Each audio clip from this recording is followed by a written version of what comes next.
تو تھوڑا سا کال کو روکیں، ایک بہت ہی اہم بات مجھے کرنی ہے کہ مدینہ منورہ میں جبل احد کے بالکل سامنے کے علاقہ ہے جو جعفر طیار رضی اللہ تعالیٰ عنہ سے منسوب ہے.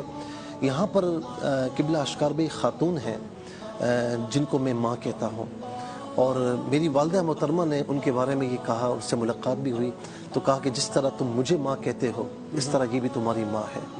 اور میں یہ بھی بتاؤں کہ زیادہ تفصیل نہیں بتاؤں گا، کیوں ٹی وی کے آغاز کرنے میں ان کا بڑا موٹیویشنل کردار ہے، اور حاجی عبدالرؤف صاحب بھی ان کو بہن کہتے ہیں.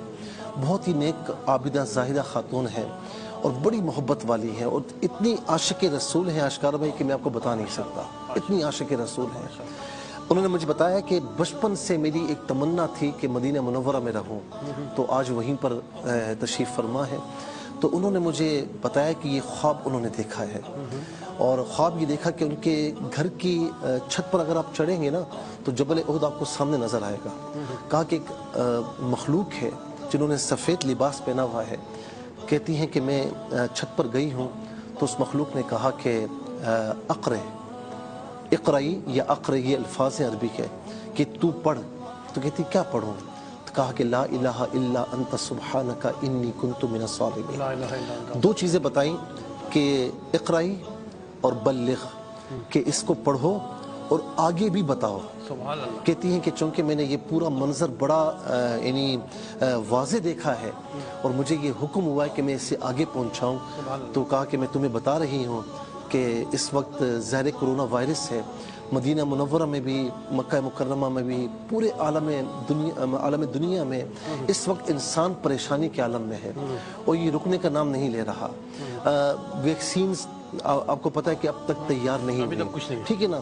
آگے ہمیں سارے راستے بند نظر آ رہے ہیں.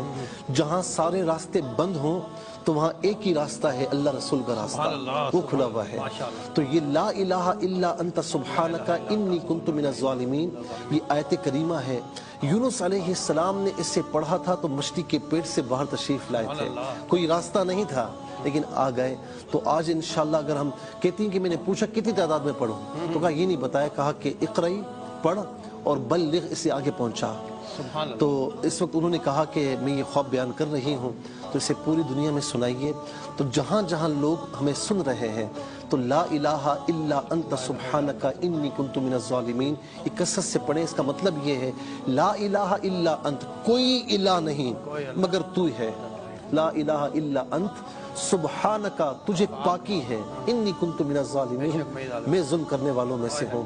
بس یہ پڑھیں کثرت سے اور دعا کریں کہ اللہ تعالیٰ ان حالات سے ہمیں نجات عطا فرمائے. اس طرح اہتمام کر لیں کسی نماز کے بعد ایک تسبیح پڑھ لیں. جی اس طرح کر لیں، تسلسل کے ساتھ اس کو پڑھتے رہیں. یہ بھی کر سکتے ہیں کہ کسی وقت گھر میں، یعنی آج کل تو آپ کو پتہ ہے کہ رات میں سب گھر میں موجود ہوتے ہیں، تو تمام گھر والے مل کر بیٹھ کر پڑھ لیں. وضو کرنا ضروری ہے؟ نہیں، وضو کرنا ضروری نہیں ہے. کر لیں بہت اچھی بات ہے، کرنا ضروری نہیں. بیٹھ کر اسے 5 منٹ 10 منٹ اسے پڑھ لیں. رات میں سوتے سے آنکھ کھل جاتی ہے، جی جی بالکل پڑھ سکتے ہیں، کوئی حرج نہیں ہے. ہر نماز کے بعد بھی پڑھ لیں یا گھر کے تمام افراد مل کر اجتماعیت کے ساتھ پڑھ لیں.